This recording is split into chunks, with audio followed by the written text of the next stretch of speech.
ചേട്ടൻ ഒരു കരിയറിന്റെ ഒരു പീക്ക് ടൈമിലേക്ക് പോകുന്ന ഒരു രീതി ഉണ്ടായിരുന്നു. പക്ഷെ പിന്നെയും ഒരു ഡൗൺ വന്നായിരുന്നു. പക്ഷെ പിന്നീട് ഇപ്പോ റൊമാൻസ്, ഔസേപ്പിന്റെ സിത്ത് പോലുള്ള സിനിമകളുടെ വീണ്ടും ബാക്ക് ടു ട്രാക്ക് എന്നുള്ള രീതിയിലോട്ട് ഷാജോൺ ചേട്ടൻ വരികയാണ്. അപ്പൊ കരിയറിലെ ഈ അപ്സ് ആൻഡ് ഡൗൺസിനെ എങ്ങനെയാണ് നോക്കിക്കാണുന്നത്? വളരെ നല്ല രീതിയിൽ തന്നെ നോക്കിക്കാണുന്നത്. അങ്ങനെ വേണമല്ലോ. നമുക്ക് എപ്പോഴും ഒരു ആർട്ടിസ്റ്റിനും അങ്ങനെ ഒരേപോലെ എപ്പോഴും അങ്ങനെ മെയിൻറ്റെയിൻ ചെയ്യാൻ പറ്റുമെന്ന് എനിക്ക് തോന്നുന്നില്ല. ഒന്നാമത്തെ കാര്യം, ഇതെല്ലാ സിനിമകളും നമ്മൾ എഴുതി, നമ്മൾ ഡയറക്റ്റ് ചെയ്ത് നമ്മൾ റിലീസ് ചെയ്യുന്നതല്ലല്ലോ. ഇത് ഓരോരോ ഡയറക്ടേഴ്സും ഓരോരോ റൈറ്റേഴ്സും അവർ ഒരു സ്ക്രിപ്റ്റ് എഴുതുന്നു, അതിലേക്ക് അവർ നമ്മളെ ചൂസ് ചെയ്യണം, അല്ലേ? എനിക്കിപ്പം ഇവിടെ ഹിറ്റാവുന്ന എല്ലാ സിനിമയിലും അഭിനയിക്കണം എന്ന് എനിക്ക് ആഗ്രഹമുണ്ട്. പക്ഷെ നമ്മളെ എല്ലാ സിനിമയ്ക്കും നമ്മൾ ഉൾപ്പെടുത്താൻ പറ്റില്ല, അല്ലെങ്കിൽ നമുക്ക് എല്ലാ സിനിമയും ചെയ്യാൻ പറ്റില്ല. അപ്പം അതുകൊണ്ട് തന്നെ നമ്മളിലേക്ക് വരുന്ന സിനിമകളെ നമുക്ക് ചൂസ് ചെയ്യാൻ പറ്റുള്ളൂ, ആ സിനിമകളെ നമുക്ക് അഭിനയിക്കാൻ പറ്റുള്ളൂ. അപ്പം അതെല്ലാ സിനിമകളും ചിലപ്പം വിജയിച്ചെന്ന് വരില്ല. അപ്പം വിജയിക്കാതെ വരുമ്പോൾ ഡൗൺ വരും, വിജയിക്കുമ്പോൾ അപ്പോൾ ഇതൊന്നും നമ്മുടെ കയ്യിലിരിക്കുന്ന കാര്യങ്ങളല്ല. നല്ല ഡയറക്ടേഴ്സിന്റെയും നല്ല റൈറ്റേഴ്സിന്റെയും നല്ല പ്രൊഡ്യൂസേഴ്സിന്റെയും സിനിമയിൽ അഭിനയിക്കാൻ കഴിയുക എന്ന് പറയുന്നതാണ് വലിയ ഭാഗ്യം, അല്ലേ?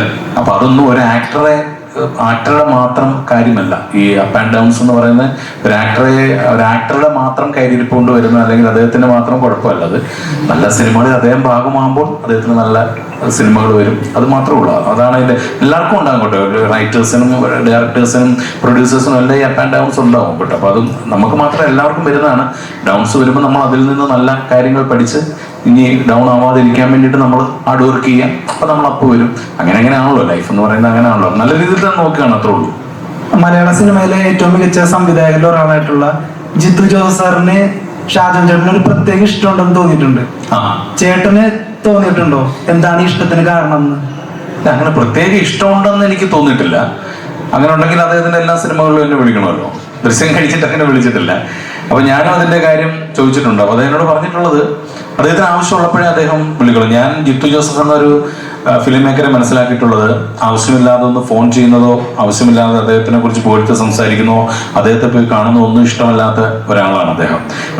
എനിക്ക് ഇപ്പോഴല്ല, പണ്ട് മുതൽ അറിയാവുന്ന. മൈബോസ് കഴിഞ്ഞ് മൈബോസിലാണ് ഞാൻ അദ്ദേഹത്തെ പരിചയപ്പെടുന്നത്, ഒരുമിച്ച് വർക്ക് ചെയ്യുന്നത്. അതിനുശേഷവും നമ്മൾ ഈ സിനിമയിൽ നമ്മൾ കേട്ടിട്ടുണ്ട്, നമ്മൾ ഇടയ്ക്കിടയ്ക്ക് ഇങ്ങനെ കോണ്ടാക്ട് ചെയ്തുകൊണ്ടിരിക്കണം കേട്ടോ, അല്ലെങ്കിൽ നമ്മളെ മറന്നുപോകും, ഇടയ്ക്കൊക്കെ ഒന്ന് വിളിച്ചൊന്ന് സംസാരിച്ചേക്കണം, എന്നാലേ വേഷം കിട്ടുമെന്നൊക്കെ പറഞ്ഞു കേട്ടിട്ടുണ്ട്. അപ്പൊ ഞാൻ മൈബോസ് കഴിഞ്ഞ് അടുപ്പിച്ച് വിളിച്ചപ്പം ജിത്തു തന്നെ എന്നോട് പറഞ്ഞു, ഷാജോണെ ഇങ്ങനെ അടുപ്പിച്ച് വിളിക്കണമെന്നൊന്നുമില്ല കേട്ടോ, എന്റെ സിനിമയിൽ ഷാജോണിന് പറ്റുന്നൊരു വേഷം ഉണ്ടെങ്കിൽ ഞാൻ ഷാജോണിനെ വിളിച്ചിരിക്കും. അത് ഷാജോൺ എന്നെ വിളിച്ചാലും ശരി, വിളിച്ചില്ലെങ്കിലും ശരി. അപ്പൊ നമുക്ക് ഒരാളുടെ ക്യാരക്ടർ നമുക്ക് മനസ്സിലാകും. മനസ്സിലായില്ലേ? അപ്പൊ അതിനുശേഷമാണ് ഞാൻ പോലും ആഗ്രഹിക്കുക അദ്ദേഹം എന്നെ ദൃശ്യത്തിലോട്ട് വിളിച്ചിട്ടുള്ളത്. അപ്പൊ ദൃശ്യം കഴിഞ്ഞിട്ട് അദ്ദേഹത്തിന്റെ സിനിമകൾ ഉണ്ടായിട്ടുണ്ട്, പക്ഷെ അതിലൊന്നും എന്നെ വിളിച്ചിട്ടില്ല. അപ്പൊ ഞാൻ ചോദിച്ചപ്പോൾ എന്നോട് പറഞ്ഞത്, ഷാജോണിന് പറ്റുന്ന ക്യാരക്ടർ വരുമ്പോൾ ഞാൻ ഷാജോണിനെ തന്നെ വിളിക്കുള്ളൂ എന്ന് പറഞ്ഞിട്ടുണ്ട്. അപ്പൊ അത് ഒരു പ്രത്യേക ഇഷ്ടത്തിന്റെ പുറത്തല്ല വരുന്നത്. ഇത് നമ്മൾ ചില ക്യാരക്ടേഴ്സ് ചെയ്യാൻ, പ്രത്യേകിച്ച് ജിത്തു ജോസഫിനെ പോലെ, അല്ലെങ്കിൽ പോത്തനെ എഴുതിക്കൊണ്ട് പറയല്ല, പോത്തനെ പോലെ ഞാൻ പോത്തോണ്ട് പറയുന്നുണ്ട്, പോത്ത ഞാനൊരു അവസരം ചോദിച്ചുകൊണ്ട് പോത്തന്റെ സിനിമയിൽ ഞാൻ ഉണ്ടാവില്ല എന്ന് എനിക്കറിയാം. എന്നെങ്കിലും എന്റെ ഷെയ്ഡുള്ള ഒരു ക്യാരക്ടർ വരുമ്പോൾ എന്നെ തന്നെ വിളിക്കണം കേട്ടോ എന്ന് ഞാൻ റിക്വസ്റ്റ് ചെയ്തിട്ടുണ്ട്. അല്ലാതെ എപ്പോഴും ഞാൻ പോത്തനെ കാണുമ്പോൾ സുഖമാണോ, അതൊക്കെ എന്നാണ് വിശേഷം എന്ന് പറഞ്ഞ് എഴുന്നേറ്റ് അടുത്ത പടത്തിൽ ഷാജോൺ നായകൻ കേട്ടോ, ഒരിക്കലും പോത്തൻ അങ്ങനെ തീരുമാനിക്കില്ല.